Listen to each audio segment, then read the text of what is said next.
啥我妈带娃看起来这么轻松？因为她总用野路子。就比如娃夏天吹空调咳嗽，她直接往瓶子里装50度温水，放到娃后背，10分钟就不咳了，简直惊呆我！我的天哪！要是娃鼻子不通气，她就把棉柔巾吸饱热水，放到娃鼻子附近，一会儿就通畅，超管用。如果娃睡觉不踏实，就用小棉被卷，套上皮筋固定2端，围在娃1周，再拿一个手套装上小米，模仿我们拍娃的手，安全感爆棚，妥妥的解放双手神器。Nice。娃鼻涕流不停，他会拿热毛巾披在娃后颈处，热风吹后背，上下吹10分钟，晚上睡觉好踏实。人才啊！娃嘴唇干裂起皮，他直接用棉签蘸上养生壶上的水，涂在娃的嘴唇上，3到5天又是一条小嘴。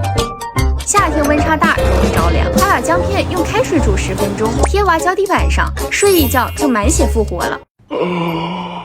娃咳嗽流鼻涕，创可贴放上棉柔巾，倒点藿香正气液，敷在娃肚脐和喉咙上，第2天醒来立竿见影。我说妈，你的路子是真野。